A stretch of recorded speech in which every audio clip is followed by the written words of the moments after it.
ভাই সকল, আজ আমি একটি খুব সহজ ও ছোট বিষয় নিয়ে আলোচনা করতে যাচ্ছি।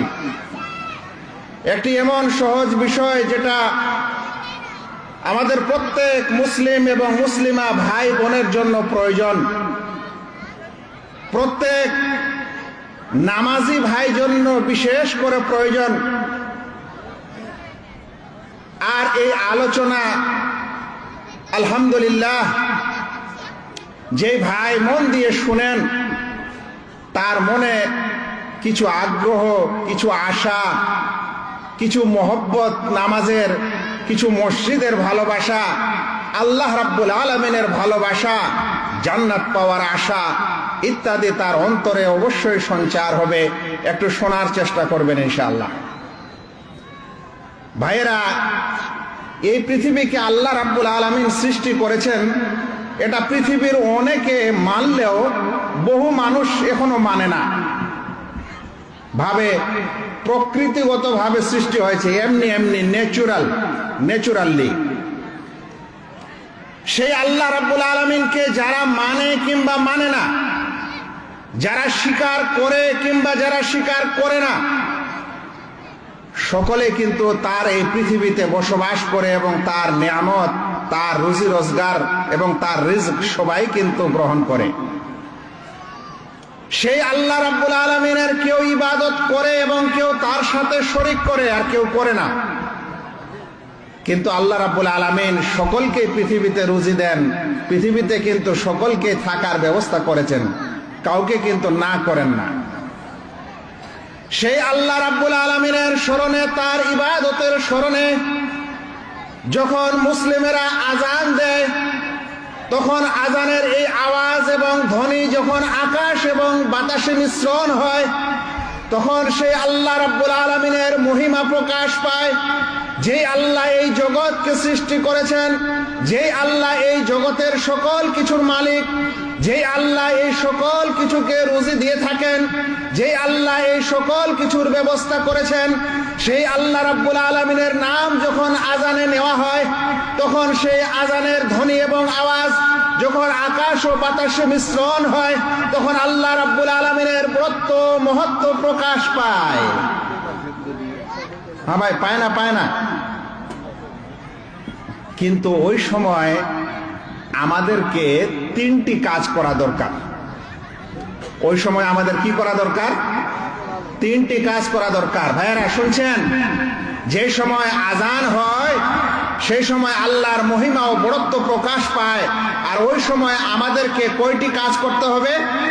তিনটি কাজ করতে হবে। শুনেন কত সুন্দর হাদিস আমাদের নবী করিম সাল্লাল্লাহু আলাইহি সাল্লাম বলছেন। প্রিয় নবী মুহাম্মদ মুস্তাফা সাল্লাল্লাহু আলাইহি ওয়াসাল্লাম বলছেন, ইযা ক্বালা আল মুআযযিন আল্লাহু আকবার আল্লাহু আকবার ফাকালা আহাদুকুম আল্লাহু আকবার, যখন মুয়াজ্জিন বলে আল্লাহু আকবার, আর তোমরা যারা শোনো তারা এটা শোনার পর বলো আল্লাহু আকবার। এই জিনিসটাকে কি বলা হয়? এটাকে বলা হয় আজানের জবাব দেওয়া। আজানের জবাব দেওয়া। যখন মুয়াজ্জিন আজান দেয়, তখন আমাদের রাসূল সাল্লাল্লাহু আলাইহি ওয়াসাল্লাম আমাদেরকে বলেছেন, ফাকুলু মিসলা মা ইয়াকুলুল মুয়াজ্জিন, তখন তোমরা ওই রকমই বলো যেরকম মুয়াজ্জিন বলছে। আর মুয়াজ্জিন যেমন বলছে, যেমন আল্লাহু আকবার, উনি থেমে গেলেন, এখন আমরা যারা শুনবো তারা বলবো আল্লাহু আকবার। আচ্ছা, এই আজানের জবাব যে আমাদের দিতে হবে, দিতে যখন আমরা হাইয়া আলাস সালার জায়গায় পৌঁছাবো, তখন হাইয়া আলাস সালাহ এই কথাটির মানে হলো যে নামাজের জন্য আসো, নামাজের জন্য আসো, নামাজের উদ্দেশ্যে আসো, মসজিদে হাজির হও। ওই সময় রাসূল করিম সাল্লাল্লাহু আলাইহি সাল্লাম বলছেন যে তোমরা এটা শোনার পর বলবে লা হাওলা ওয়ালা কুওয়াতা ইল্লা বিল্লাহ। এরপর আজানের শেষ বাক্যটি কি হবে ভাই? মুয়াজ্জিনের শেষ কথাটি কি হবে? লা ইলাহা ইল্লাল্লাহ। শুনেন, প্রিয় নবী মুহাম্মদ মুস্তাফা সাল্লাল্লাহু আলাইহি সাল্লাম বলছেন, অতঃপর একজন মানুষ যখন আজানের জবাব দিতে থাকে যখন শেষ বাক্য লা ইলাহা ইল্লাল্লাহর স্থানে পৌঁছে যায় এবং মুয়াজ্জিন বলে লা ইলাহা ইল্লাল্লাহ আর শুননেওয়ালা বলে লা ইলাহা ইল্লাল্লাহ মিন কলবিহি দাখালাল জান্নাহ, যে ব্যক্তি মুয়াজ্জিনের সেই লাস্ট কালেমাটি, লাস্ট বাক্যটি লা ইলাহা ইল্লাল্লাহ শুনলো এবং নিজেও বলল, তাহলে সে ব্যক্তি দাখালাল জান্নাহ, সে ব্যক্তি জান্নাতে চলে গেল। হ্যাঁ ভাই, বলেন তো এই আজানের জবাবটা দিতে কতক্ষণ সময় লাগে? একটা আজান দিতে কয় মিনিট সময় লাগে? 2 মিনিট, 3 মিনিট, খুব ভালো করে দিলেও 4 মিনিট। আচ্ছা, 4 মিনিটের মধ্যে আপনাকে উনি যা বলছেন মুয়াজ্জিন, আপনাকে তাই বলতে হবে, এতটুকু কাজ। যখনই আপনার মুয়াজ্জিনের আজান শেষ হয়ে গেল আর আপনিও লা ইলাহা ইল্লাল্লাহ বলে দিলেন, রাসূল করিম সাল্লাল্লাহু আলাইহি সাল্লাম বলছেন, সহিহ মুসলিম 848 নম্বর হাদিস, যে ওই ব্যক্তি জান্নাতে চলে গেল। কিন্তু আমরা আজানের জবাব দিই। আজকালের পরিবেশ কি? যে সময় আজান চলছে সেই সময় আমাদের এই যুবকগুলা মোটরসাইকেলটা একদম খুব জোর করে ট করে স্টার্ট দিয়ে দিল দৌড়। যে সময় আমাদের আজান চলছে ওই সময় দেখবেন যুবকেরা আজকাল একটা করে হেডফোন লাগিয়েছে, স্মার্টফোনের সাথে কানেকশন করে, ব্লুটুথের সাথে কানেকশন করে, এদিকে আজান হতেই থাকলো, সেদিকে ও কোনোদিন আজানের জবাব দিল না। তার কানে কিন্তু ওই গান এবং ডান্স এবং ইত্যাদির আলোচনাই চললো। তা আপনি একদিকে মুয়াজ্জিন বলছে, একদিকে আপনি বলছেন। একটি কথা আরো মনে রাখেন, যদি এই সময় আপনার ওযুও না থাকে, আপনি যদি বড় নাপাকিতেও থাকেন, তারপরও আপনি এই আজানের জবাব দিতে পারেন। আপনাকে পাক সাফ হয়ে থাকারও দরকার নেই। একটি এত সহজ আমল যে আপনি রাস্তা দিয়ে হেঁটে যাবেন তাও বলতে পারেন, আপনি কেনা বেচা করছেন তাও বলতে পারেন, আপনি হাল জমিতে চালাচ্ছেন তারপরেও বলতে পারেন। আচ্ছা বলেন তো এর চাইতে সহজ আমল কি হতে পারে মুসলিম ভাইয়েরা? এবার এই আজানের আপনি জবাবটা দিলে আপনার জন্য জান্নাত, আলহামদুলিল্লাহ। এরপর শুনেন কি করতে হবে। প্রিয় নবী মুহাম্মদ মুস্তাফা সাল্লাল্লাহু আলাইহি সাল্লাম বলছেন, প্রথম কাজটি হলো আজানের সময় 3টি কাজ করা। 1 নম্বর হয়ে গেল আজানের জবাব দেওয়া, জবাব দিলে আপনার জন্য জান্নাত, 1 নম্বর। দ্বিতীয় নম্বর কাজটি কি? প্রিয় নবী মুহাম্মদ মুস্তাফা সাল্লাল্লাহু আলাইহি সাল্লাম বলছেন, ইযা সামি'তুমুল মুআযযিনা ফাকুলু মিসলা মা ইয়াকুল সুম্মা সাল্লু আলাইয়া ফাইন্নাহু মান সাল্লা আলাইয়া সালাতান সাল্লাল্লাহু বিহা আশরান। অতঃপর তোমরা আজানের জবাব দেওয়ার পর আমার উপর দরুদ পাঠ করবে। যে ব্যক্তি রাসূল করিম সাল্লাল্লাহু আলাইহি সাল্লামের উপর দরুদ পাঠ করবে, আল্লাহ রাব্বুল আলামিন তার উপর 10টি রহমত পাঠিয়ে দিবেন। হ্যাঁ ভাই, এটা কি জিনিস? আজানের জবাব দিলেন, দেওয়ার পর আপনি প্রথমে পড়বেন আল্লাহুম্মা সাল্লি আলা মুহাম্মদ ওয়া আলা আলি মুহাম্মদ, শেষ পর্যন্ত। আল্লাহ রাসূল সাল্লাল্লাহু আলাইহি ওয়াসাল্লাম বলছেন যে ব্যক্তি এরকম দরুদ পাঠ করে নেবে আজানের পর, একবার দরুদ পাঠ করবে, আল্লাহ তাআলা তার উপর 10 বার রহমত পাঠিয়ে দিবেন। আল্লাহু আকবার। আচ্ছা বলেন তো এই দরুদটা পাঠ করতে কয় মিনিট লেগেছিল? Half minute. 2-3 মিনিটে জান্নাত যাওয়ার সুযোগ এসেছে, আর হাফ মিনিটে আল্লাহর পক্ষ থেকে 10টা রহমত চলে এসেছে।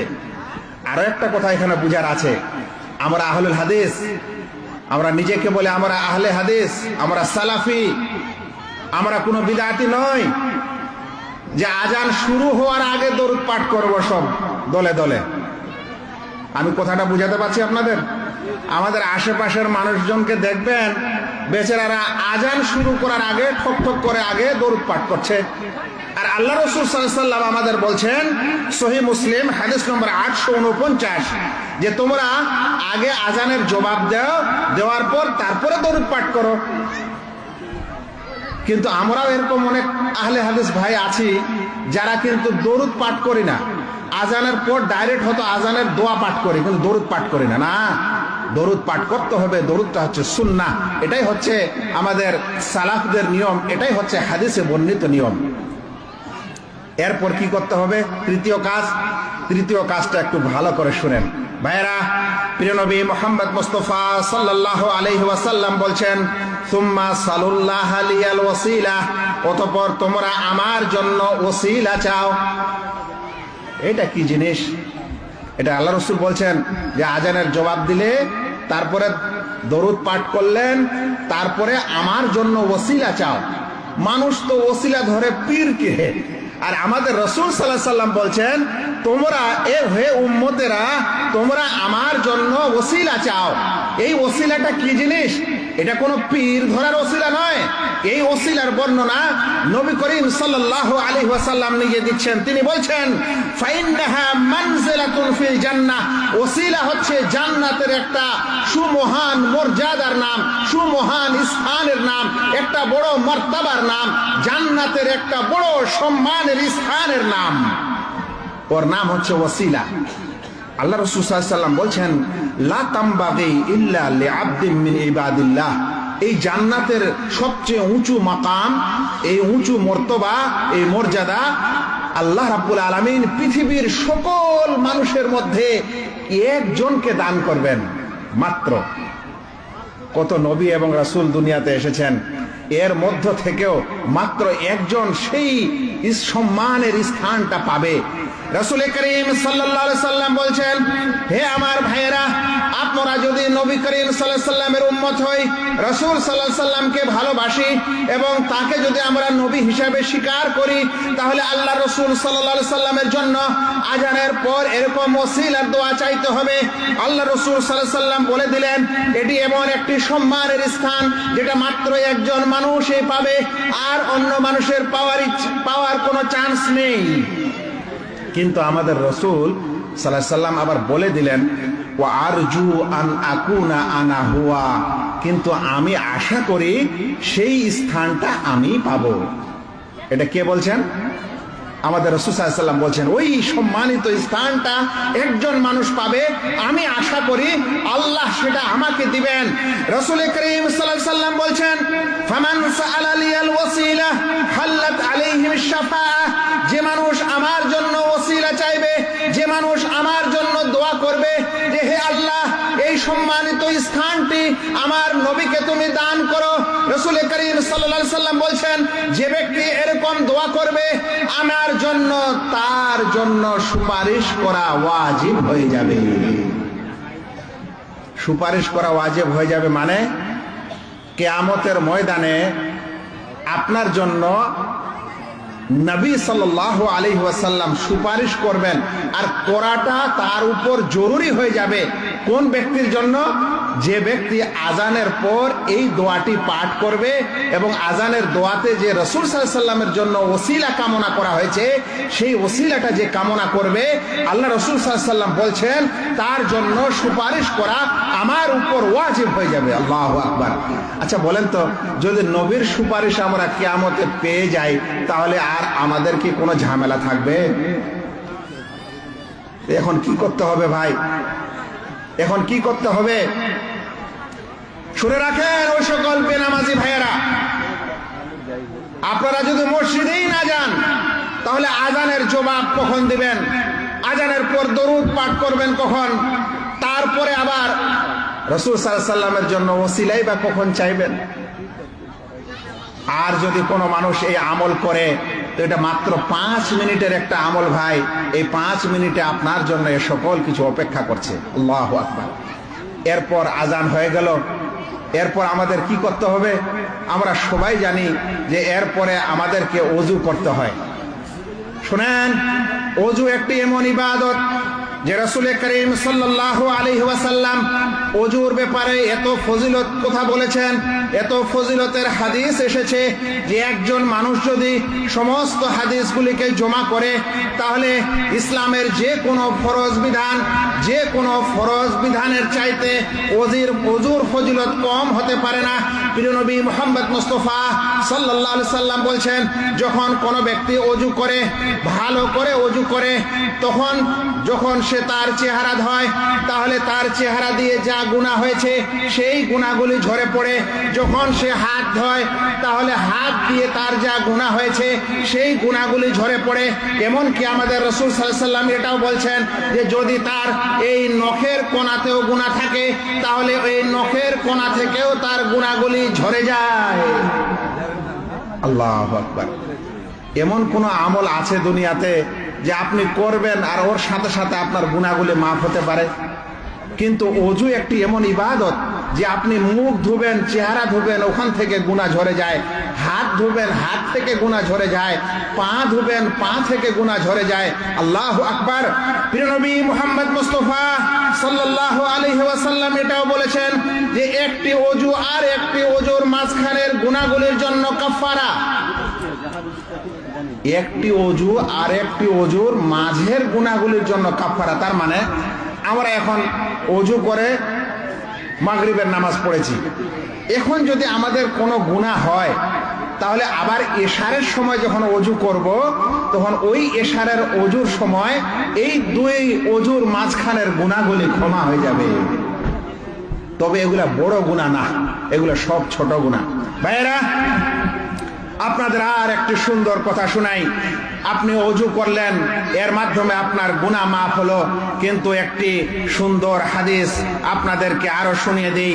প্রিয় নবী মুহাম্মদ মুস্তাফা সাল্লাল্লাহু আলাইহি ওয়াসাল্লাম বলেছেন, যখন কোনো মানুষ সুন্দর করে ওযু করে, ওযু যখন শেষ হয়, হওয়ার পর যখন সে ওযুর দোয়াটি পাঠ করে, আশহাদু আল্লা ইলাহা ইল্লাল্লাহ ওয়া আশহাদু আন্না মুহাম্মাদান আবদুহু ওয়া রাসূলুহু, এই দোয়া যখন সে পাঠ করে আল্লাহ রাব্বুল আলামিন জান্নাতের 8টা দরজা তার জন্য খুলে দেন।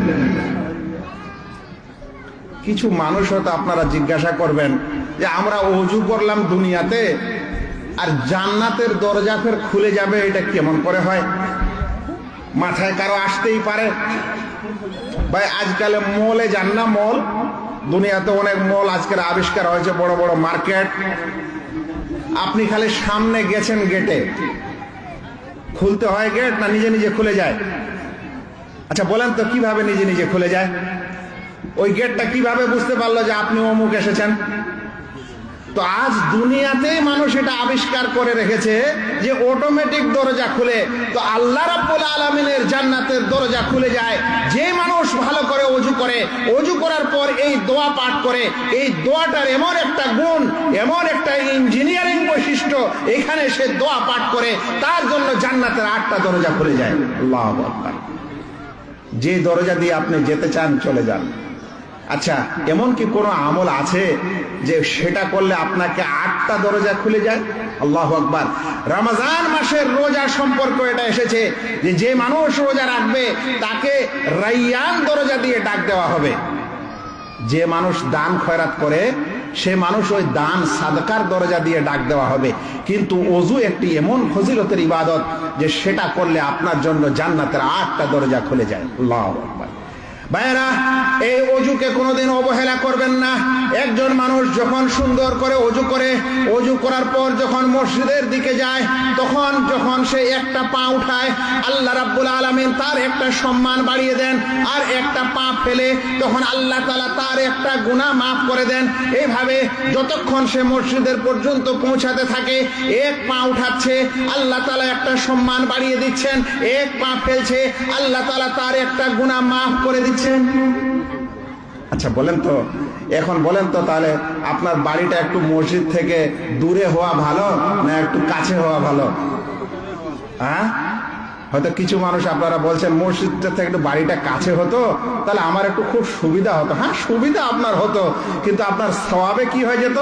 ঘাটতি হয়ে যেত। শুনেন, সহিহ মুসলিম এবং সহিহ বুখারীতে হাদিস এসেছে, মদিনার আল্লাহ রাসূল সাল্লাল্লাহু আলাইহি ওয়াসাল্লামের যুগে মদিনার শেষ বাসিন্দারা, শহর তলিতে যারা থাকতো, মদিনার শেষ দিকে যারা থাকতো, তারা যখন সেখান থেকে বানু সালামার গোত্র, তারা যখন সেখান থেকে রাসূল করিম সাল্লাল্লাহু আলাইহি ওয়াসাল্লামের মসজিদে নামাজ পড়তে আসতো, প্রায় 5-7 কিলোমিটার রাস্তা, প্রত্যেক ফরজ নামাজে রাসূল সাল্লাল্লাহু আলাইহি ওয়াসাল্লামের কাছে পৌঁছানো আর সেখানে নামাজ পড়া, এটা চারটিখানি কথা নয়। তো বাকি সাহাবারা বলছেন, ওই সকল সাহাবীদেরকে দেখে যাদের বাড়ি এই যে 4-5 কিলোমিটার দূর ছিল রাসূল সাল্লাল্লাহু আলাইহি ওয়াসাল্লামের মসজিদ থেকে, তারা যে এরকম গরমে আসতো, ঠান্ডাতে আসতো, এখানে গরম ঠান্ডাটা একটু কম বুঝবেন। সৌদি আরবে এই যে আমাদের গরম পড়ে 40 থেকে 45 ডিগ্রি সেলসিয়াস, দিনাজপুরে 45 যায় না, এই 44-43 থাকে। সৌদি আরবে 55 থেকে নিয়ে 60 পর্যন্ত টেম্পারেচার। আপনি ওই বালিতে হেঁটে আসতে পারবেন, সাথে সাথে পা ফসকা পড়ে যাবে। তো ওই সাহাবীরা যখন অত দূর থেকে গরমে আসতো, আরো একটা সমস্যা মরুভূমিতে অনেক বিছা থাকে, বিছা। যখনই সন্ধ্যা হয় তখনই বিচ্ছু বের হয় মরুভূমিতে। তো এগুলা এখনো আছে, আমি এখনো দেখেছি মরুভূমিতে সৌদি আরবের এই বিছু। তো সাহাবারা মসজিদে নববীর পাশে যারা থাকতেন, সে সাহাবারা ওই সকল সাহাবীকে দেখে বলছেন যে ভাইরা, আপনারা একটা গাধা কিনে নেন, গাধার পিঠে চেপে আসবেন, তো গরম থেকেও বেঁচে যাবেন, পোকা মাকড় থেকেও বেঁচে যাবেন। আর এক কাজ, আপনারা না হলে এই রসুল করিম সাল্লাল্লাহু আলাইহি ওয়াসাল্লামের মসজিদের পাশেই বাড়িঘর বানিয়ে নেন, এখানে তো জায়গা খালি আছে। কথাটা বুঝতে পারছেন? মসজিদে নববীর কাছে বসবাসকারী সাহাবীরা দূরে বসবাসকারী সাহাবীদেরকে বলছেন পরামর্শ স্বরূপ, আপনাদের আসতে এত কষ্ট হচ্ছে, এখানে তো জায়গা জমি খালি আছে, তো এখানে আপনারা বাড়িঘর বানিয়ে নেন, ভালো হবে, কাছাকাছি থাকবেন। এই খবরটি আমাদের রসুল সাল্লাল্লাহু আলাইহি ওয়াসাল্লামকে পৌঁছালো। তখন আল্লাহ রসুল সাল্লাল্লাহু আলাইহি ওয়াসাল্লাম তাদেরকে ডেকে বললেন যে বালাগানি কাদা ওয়া কাদা, তোমাদের ব্যাপারে এরকম মন্তব্য আমার কাছে আসলো যে তোমরা নাকি এরকম চিন্তা ভাবনা করছো, কথাটা ঠিক? তো বলছে হ্যাঁ আল্লাহ রসুল, এরকম আমরা চিন্তা ভাবনা করছিলাম, কাজে হতো এবং আমাদের নামাজ ইত্যাদি পড়তে সুবিধা হতো। প্রিয় নবী মুহাম্মদ মুস্তাফা সাল্লাল্লাহু আলাইহি ওয়াসাল্লাম তাদেরকে বললেন, দিয়ারাকুম তুকতাবা আসারুকুম, তোমরা তোমাদের বাড়িতেই থাকো, সেখান থেকেই আসা যাওয়া করো। তোমাদের মসজিদে আসা যাওয়ার এই পায়ের ছাপ, এই পায়ের চিহ্ন, এই পায়ের আসার আল্লাহ রাব্বুল আলামিনের কাছে লেখা থাকবে। আল্লাহু আকবার। আপনি এবং আমি যখন মসজিদে যাই, আমাদের একটা পায়ের ছাপ পড়ে, সেটা জুতা পরে যান, সেটা গাড়ি নিয়ে যান, সেটা চাকা ঘুরিয়ে যান, ওর একটা চিহ্ন রাস্তাতে থাকে। এই চিহ্নটা আল্লাহ রাব্বুল আলামিনের কাছে লেখা থাকবে। আমরা কতজন মুসাল্লি নামাজ পড়তে যাই, ওই সময় এটা চিন্তা করি যে আমার এই পায়ের ছাপগুলো আল্লাহ তাআলার কাছে সাক্ষী দিবে।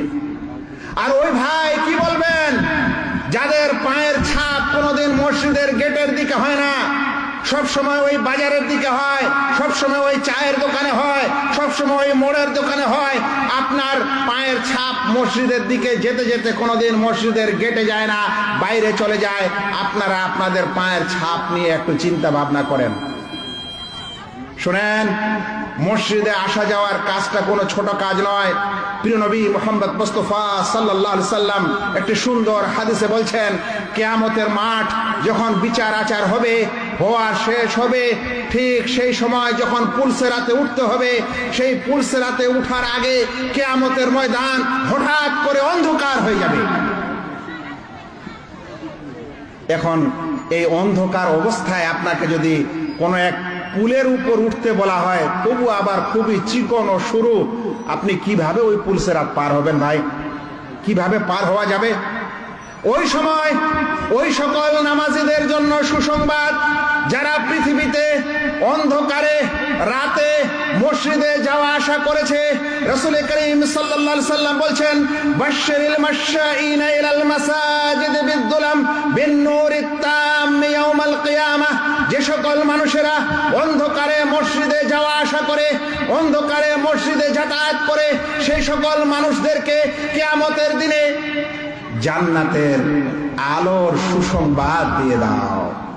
ভাই, ও আমাদের নামাজি ভাইয়েরা, আপনাকে এশারের নামাজ পড়তে অসুবিধা হয়, আপনাকে ফজরের নামাজ পড়তে যেতে অসুবিধা হয়, অন্ধকার লাগে, মাগরিব থেকে ফেরার সময় অন্ধকার লাগে। এই অন্ধকার আপনার এবং আমার জন্য কিয়ামতের দিনে আলো হিসাবে অপেক্ষা করবে। এখন আপনি বলেন, আপনাকে এই অন্ধকারে মসজিদে যাওয়া আপনাকে কি কষ্ট লাগা দরকার? কষ্টের বিষয়? কখনো কষ্ট মনে করবেন না। আমাদের মা ও বোনেরা হয়তো বলবেন যে আচ্ছা, পুরুষ মানুষেরা তো মসজিদে যাওয়া আসা করবে, তো এরা নাই আলো পাবে, তো আমরা কিভাবে পাবো? আমরা তো বাড়িতেই নামাজ পড়ছি এবং বাড়িতেই পড়া বেশি ভালো। আপনাদের জন্য এটা কনসিডার যে আপনারা বাড়িতেই নামাজ পড়বেন, কিন্তু আপনার নিয়ত যদি এটা থাকে যে যদি আমি পুরুষ হতাম বা আমার উপর আল্লাহ যদি এটা বিধান দিত যে মসজিদে যাব এবং আসব, তাহলে আমি অবশ্যই মসজিদে যেতাম, কিন্তু আল্লাহ আমাকে ছাড় দিয়েছেন, মাফ করে দিয়েছেন, সেই জন্য আমি মসজিদে যাই না, নচেত যেতাম।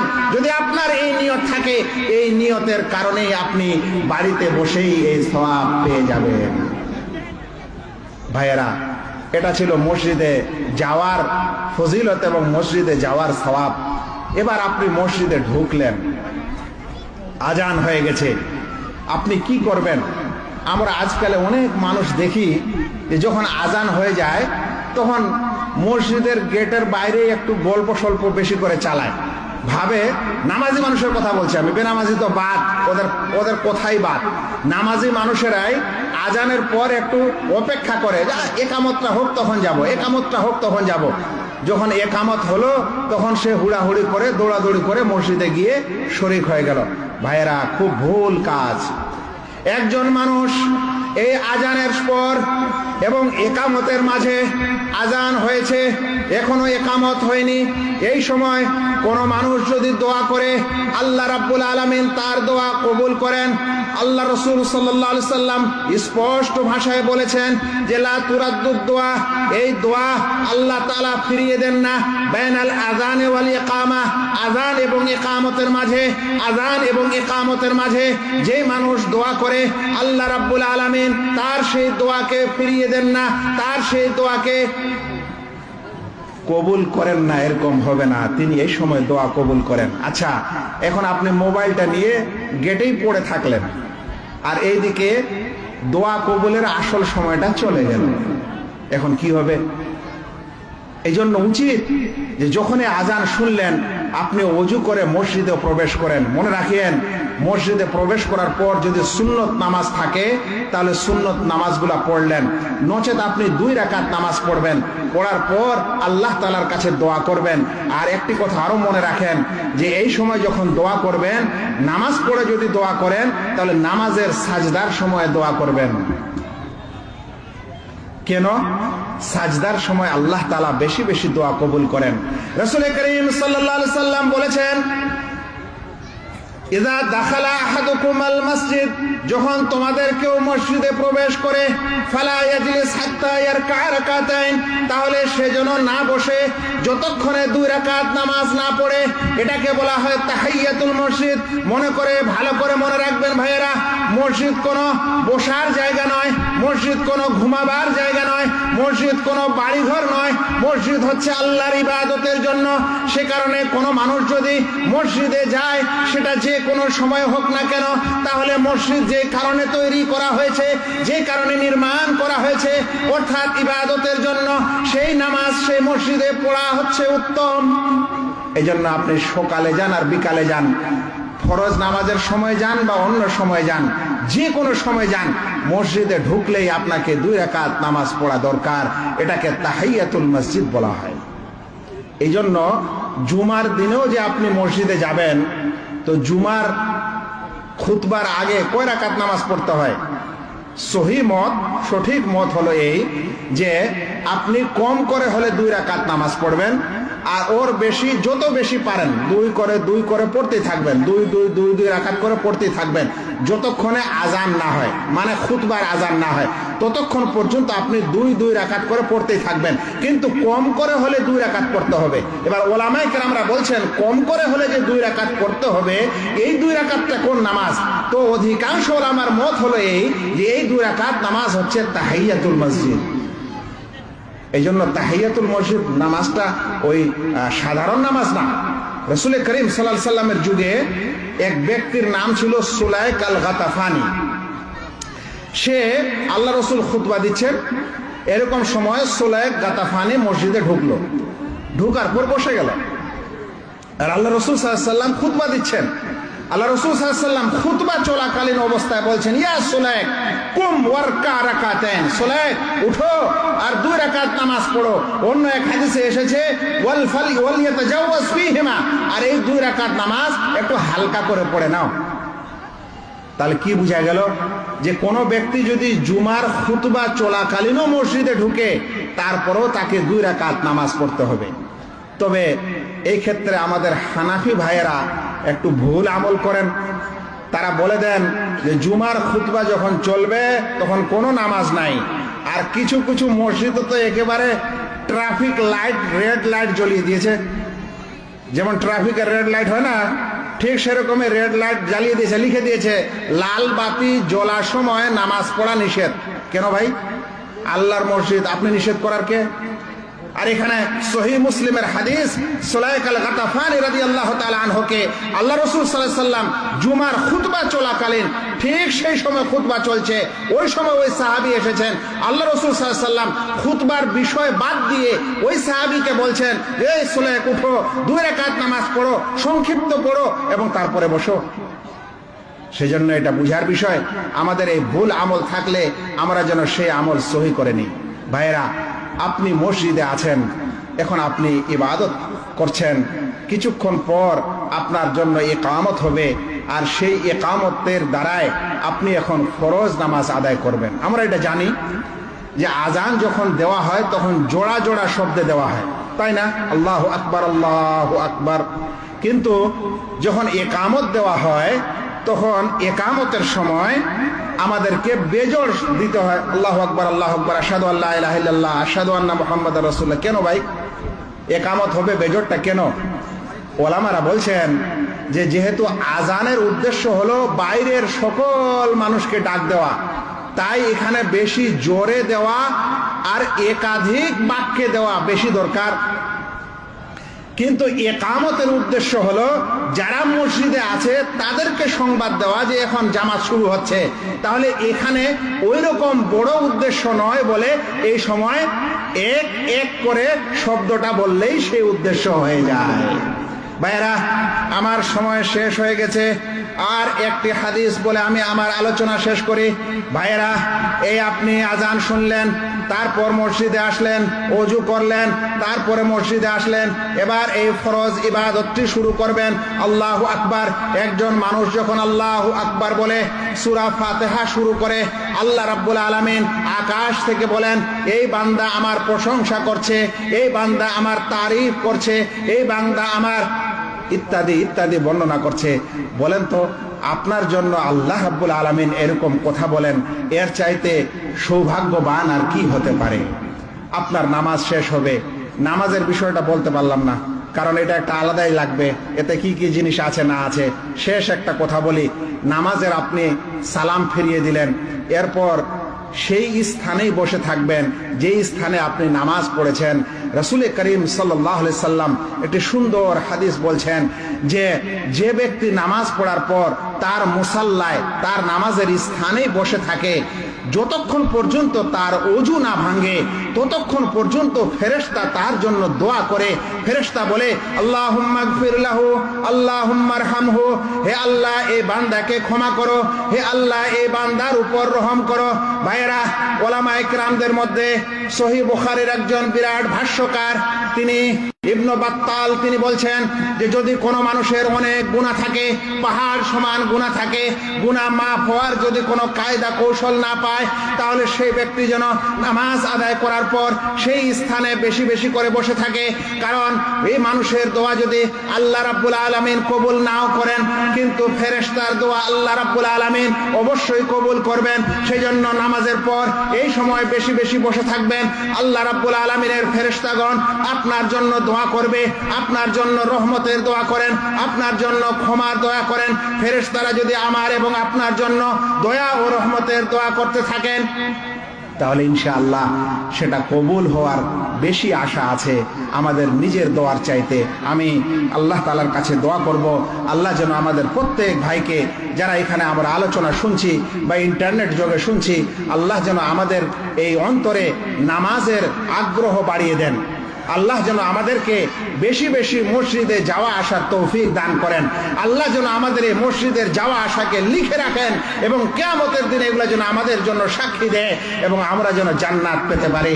আমরা লাস্টে শুকরিয়া জ্ঞাপন করব অত্র প্রতিষ্ঠানের সুনামধন্য মান্যবর জনাব বন্ধুবর মোতাআল্লিম মাদানী হাফেজাহুল্লাহর, তিনি আজকে যেই সভা এবং যেই সম্মেলন আয়োজন করেছেন এবং তার সাথে যারা তাকে সহযোগিতা করেছেন, আমরা তাদের সকলেই কৃতজ্ঞতা প্রকাশ করি এবং আল্লাহ তাআলার কাছে দোয়া করি আল্লাহ যেন তাদের এই সেবাকে, খিদমতকে মিজানে হাসানায় কিয়ামতের দিনে এবং ইহকালে ও পরকালের জন্য আল্লাহ রাব্বুল আলামিন উত্তম বদলা দেন। যে সকল ভাইয়েরা, ছাত্র ভাইয়েরা এখানে পড়ছেন, আল্লাহ যেন তাদেরকে দিনের জন্য কবুল করে নেন। যে সকল গার্জিয়ানেরা যেই উদ্দেশ্যে আপনারা আপনাদের সন্তানকে এখানে দিয়েছেন, আল্লাহ যেন আপনাদের এই উদ্দেশ্যকে কবুল করে এবং আপনাদের এই নিয়ত ইখলাসে বরকত দান করে। আমিন। আসসালামু আলাইকুম ওয়া রাহমাতুল্লাহি ওয়া বারাকাতুহু। वालेकुम अस्सलाम व रहमतुल्लाहि व बरकातुहू। ये फ़ज़ीलतुल शेख अब्दुल रकीब मदनी हफ़िज़हुल्लाह जो बांग्ला ज़बान में हम सामिईन को कीमती नसीहतों से नवाज रहे थे। अब शेख के बाद उर्दू ज़बान में खिताबत के लिए मैं ऐसी शख्सियत को दावत स्टेज दूँगा जो सरज़मीन हैदराबाद से तशरीफ़ लाएँ और वो मस्जिद बिल्किस और अच्छी सलाहियत के हामिल भी हैं। मेरी मुराद फ़ज़ीलतुल शेख सैयद